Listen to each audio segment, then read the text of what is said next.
o juiz utilizará os fins sociais a que ela se dirige e as exigências do bem comum. Na aplicação da lei, o juiz atenderá aos fins sociais a que ela se dirige e as exigências do bem comum. Muito bem. Então, o Hahnemann Guimarães, de 48, quando dizia o fim da lei é teleológico e não é gramatical, ou literal, estava certíssimo. Então, sob a égide do Código 16, o testador podia fazer isso. Ao meu filho José, eu deixo gravado com as 3 cláusulas. Então, ele queria excluir a nora intencionalmente de receber aquele bem. A relação outra, não, ele queria que se comunicasse. Eu posso fazer hoje com o Código 2000? Não. Sabe por quê?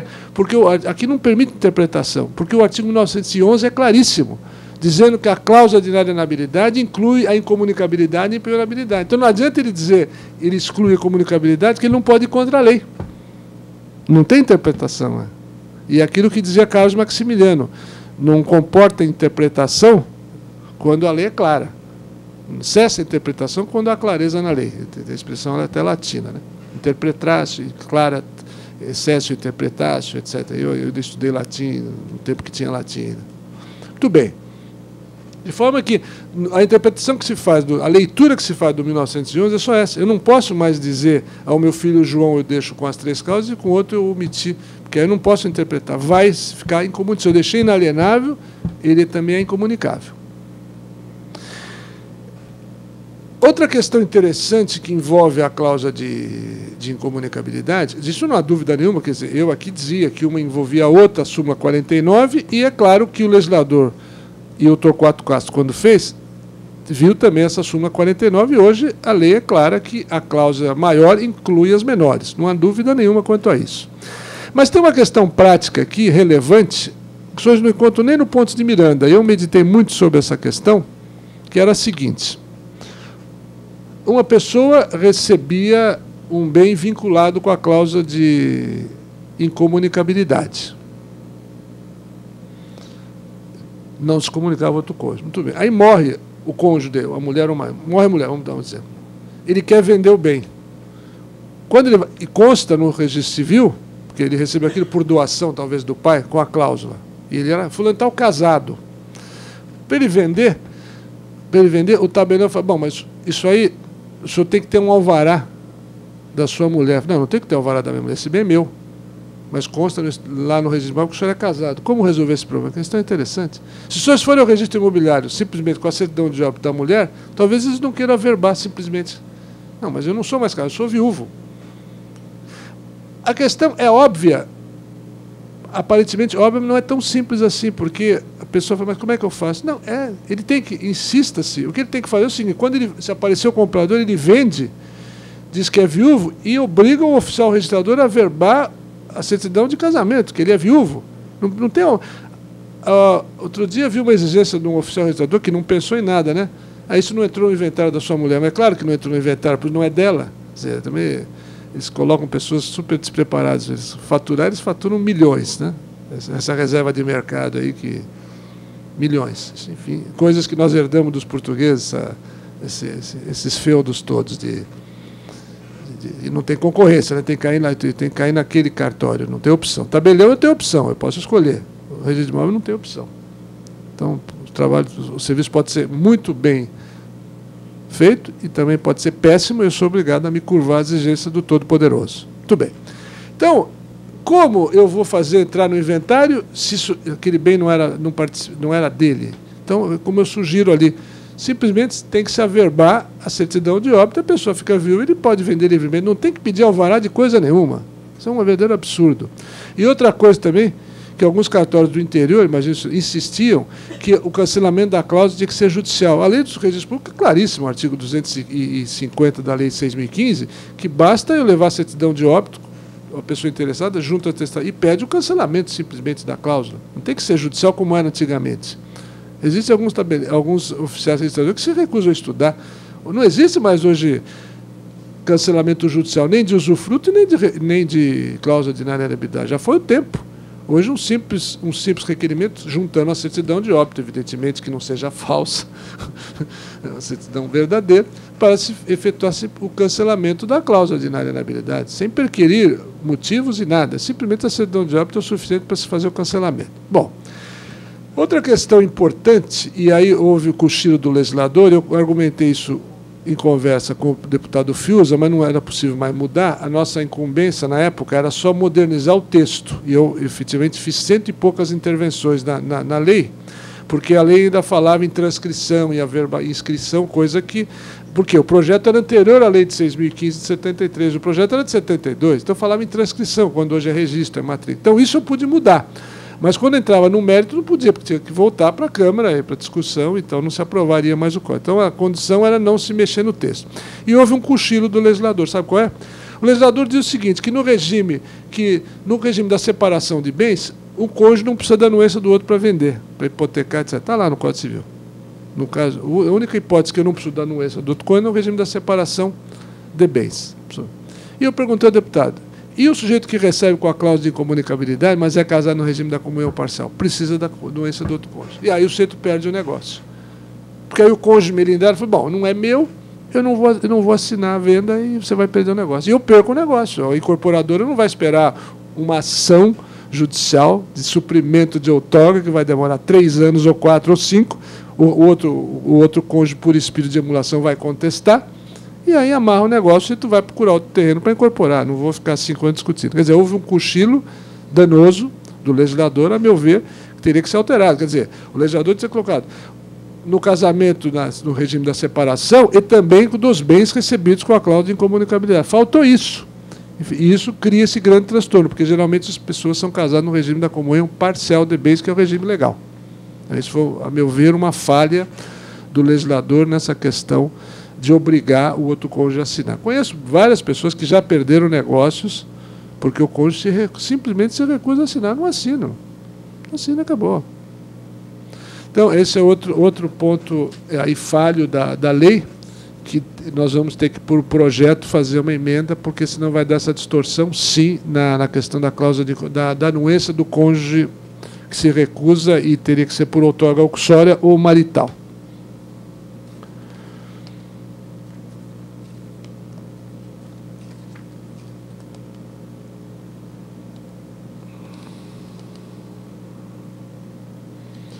Outra questão importante, que eu queria chamar a atenção dos senhores, é que a cláusula de incomunicabilidade não priva o cônjuge do direito hereditário que lhe cabe. Eu vou dar agora uma questão interessante. Às vezes o casal não tem filhos.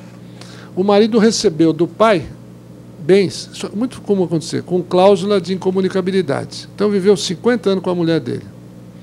Se ele não fizer testamento, se ele fizer um testamento, o que vai acontecer? Ele pode dispor da metade dos bens, por exemplo, para quem ele quiser, para sobrinhos, tá? Se ele não tiver dele necessário.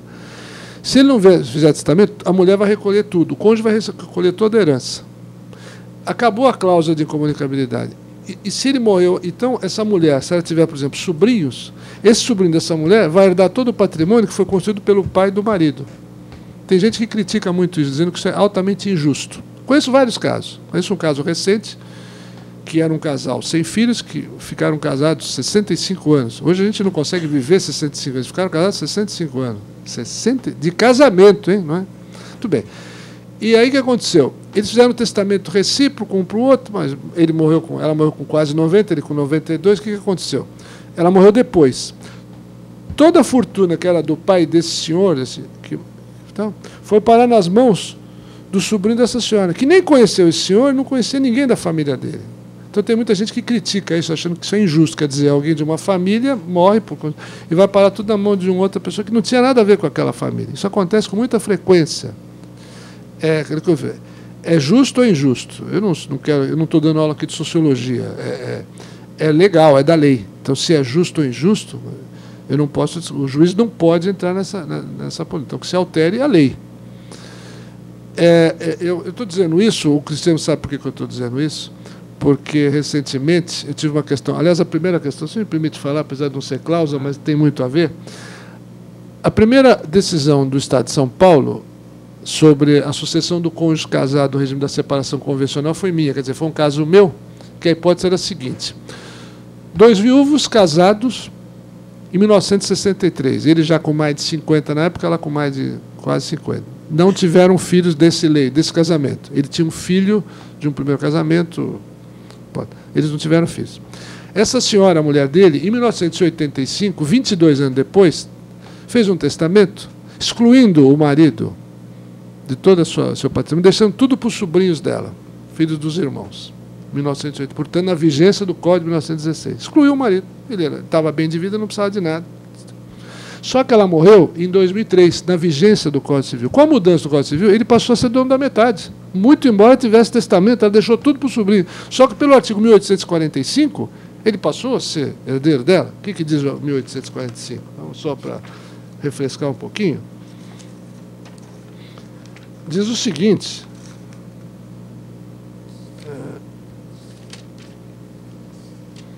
são herdeiros necessários os descendentes, os ascendentes e o cônjuge. Mudou o código. O cônjuge não era herdeiro necessário, passou a ser. Ela morreu em junho de 2003. Se ela tivesse morrido 7 meses antes, realmente o testamento dela estava válido. Ela disse, muito bem, eu era advogado dele. Falei, o senhor tem direito, sim, nós vamos discutir. Então, o senhor vai abrir a sucessão, vai ser inventariante e vai ser o testamenteiro. E assim eu fiz. Assim eu fiz, o juiz, em princípio, admitiu, aceitou. Só que, evidentemente, que os sobrinhos dela vieram com tudo em cima de nós e impressionaram o juiz com a tese do professor Miguel Real, de um artigo que ele tinha escrito para o Estado de São Paulo, depois no livro dele, de que não haveria concorrência, porque obrigatório e convencional seria a mesma coisa. Eu achava que não era a mesma coisa. Separação obrigatória é quem tem mais de 60, convencional é livre manifestação de vontade. Tudo bem. Era questão de vernáculo, não era nem... Tudo bem. Perdi em primeiro grau, o juiz excluiu o meu cliente de ser inventariante e testamenteiro. Eu agravei para o tribunal e ganhei por 3-0. Não por mérito meu, porque a lei é clara, dizendo que obrigação não é obrigatório, não é convencional. Ganhei por 3-0 o voto do Bedran e do Boris Kaufmann. E eles não entraram com recurso especial. Então a herança ficou do jeito que eu queria. Metade para o cônjuge e metade para os sobrinhos testamentários. No dia do julgamento eu fui assistir, não podia fazer sustentação porque era agravo quanto o despacho do juiz. Os advogados dos sobrinhos falaram assim, não se fez justiça. E eu falei, tudo bem. Só que quem conviveu com a dona fulana foi o seu fulano durante 40 dias, 40 anos. Os sobrinhos nunca deram um telefonema para saber se eles estavam bem de vida. Então, como não se fez? Eles viveram 40 anos, pô. Não se fez, tudo bem.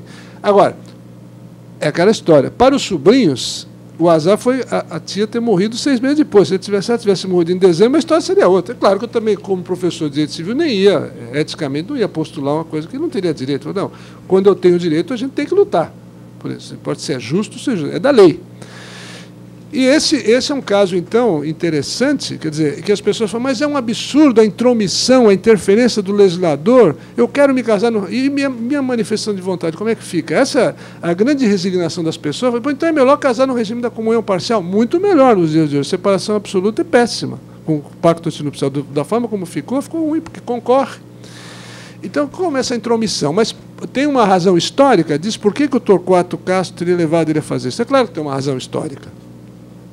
A razão histórica é a seguinte, no final do século XIX, quando chegaram os primeiros imigrantes do Brasil para trabalhar nas fazendas, quando houve a abolição da escravatura, o regime de bens na Itália, pelo Código de 1865, era da separação de bens. E eles chegavam sem nada e faziam grandes fortunas. E os maridos começavam a morrer em 1950. E ficava tudo para os filhos. A mulher ficava absolutamente sem nada, ficava míngua. A razão histórica era essa. Tem que ter um motivo, porque o Torquato era um grande civilista do Recife.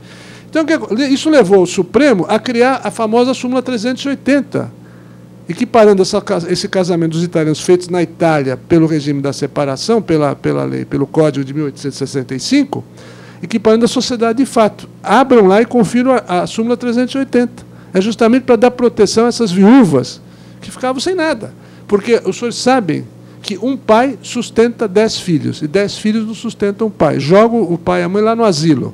Só que não se esqueçam, esses que estão jogando os pais no asilo, que amanhã os seus filhos vão fazer a mesma coisa. Porque a vida se repete. A vida se repete. O que eu fizer com o meu pai hoje, meu filho vai fazer inexoravelmente amanhã com juro e correção monetária. Vai me jogar no asilo, lá não sei onde, Guarapiranga, e vai me visitar cada 6 meses, aquele velho chato, vou ter que visitar, esclerosado, mal de Parkinson, de Alzheimer, esclerose múltipla, sei lá mais o quê. Então, essa questão histórica sim, é que levou a preocupação do Torquato Castro a inserir isso no contexto para não ficar a mulher amíngua. Por causa dos casamentos feitos na Itália no final do século, chegava aqui, desculpe o termo, no porão do navio, com uma mão na frente e atrás, e faziam grandes fortunas. E morriam inocentes, riquíssimos. Os filhos ficavam com tudo. E a mãe precisava bater na casa dos filhos para pedir dinheiro para a sobrevivência, porque elas não tinham profissão, elas cuidavam de 10 filhos, que era a média de filhos que se tinha em 1890, 1900, era 10, 12, 15, o que tinha menos tinha 6.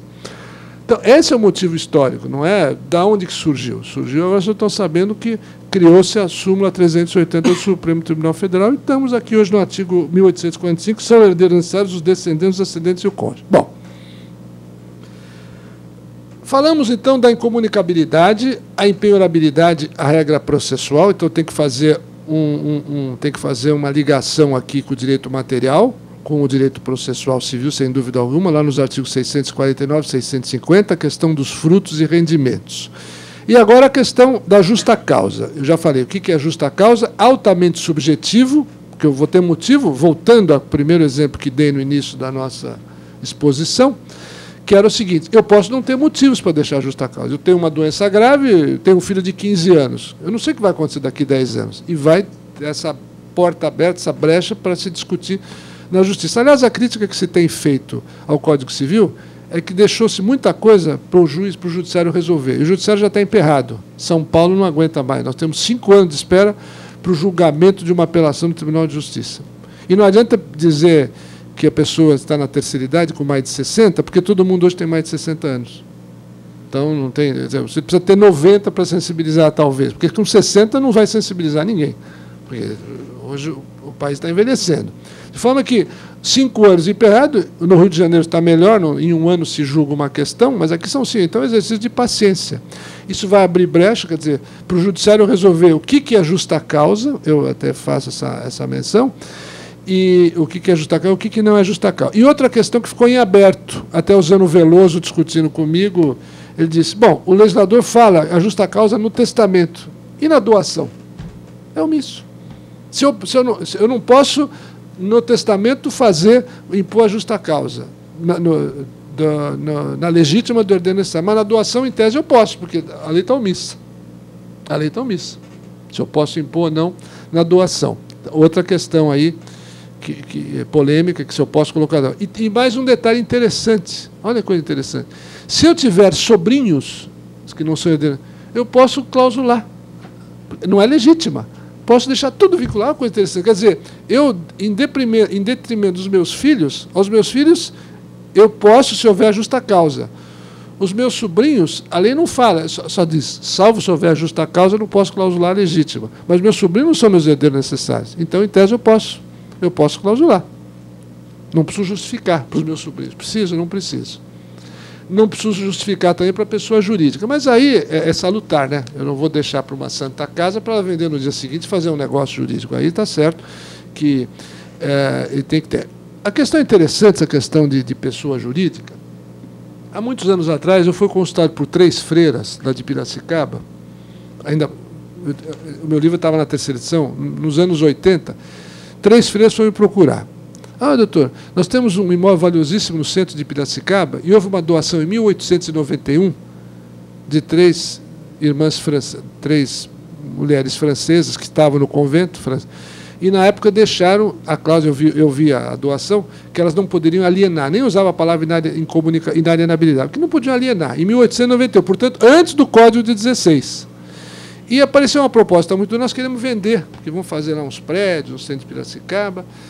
E eu falei assim, mas isso foi em 1986. E na época dizia que a pessoa jurídica subentendia que será por 100 anos a validade. Eu falei, espera mais 5 anos, completa 100 anos a pessoa jurídica de vocês, porque isso foi em 1986. Depois eu não tive mais contato com as freiras, eu tenho a impressão que elas esperaram passar o prazo de mais 5 anos, porque a pessoa jurídica, por 100 anos, eu posso deixar o usufruto, essa coisa toda. O Código de 2002... ele reduziu, depois vocês procurem lá, no capítulo do usufruto, tem um artigo que diz dessa redução, que o que era de 100 anos, hoje ficou apenas 30 anos. Eu posso considerar uma pessoa jurídica, por causa da celeridade do mundo globalizado, internet, não tem sentido esperar 100 anos para o vencimento. Depois você acha para mim, Cristiano? Tem um artigo no capítulo do usufruto que reduziu esse prazo de 100 para 30 anos, o que eu achei muito bom, essa redução, que eu posso deixar a cláusula sim para a pessoa jurídica também. Ainda tenho mais 10 minutinhos? É. Bom, então, a questão familiar agora, para voltar ao tema central da nossa palestra, do planejamento familiar, como fazer e o que se deve ser feito e o que não deve ser feito. Pela minha experiência nessa matéria, dos efeitos da cláusula e o que pode atrapalhar ou não, pela minha experiência, entendo que a inalienabilidade vitalícia é um castigo muito grande. Acho que não tem sentido nos dias de hoje eu deixar vinculado para a vida toda, porque eu acho que o filho, se não tiver juízo, o problema não é mais meu, que já não vou mais estar aqui. Então, não posso querer determinar o que vai acontecer daqui 50 ou 100 anos. Eu acho que os franceses, apesar de eles serem uma cultura clássica e herdaram isso dos romanos, eles foram mais objetivos, foram mais felizes com a Revolução de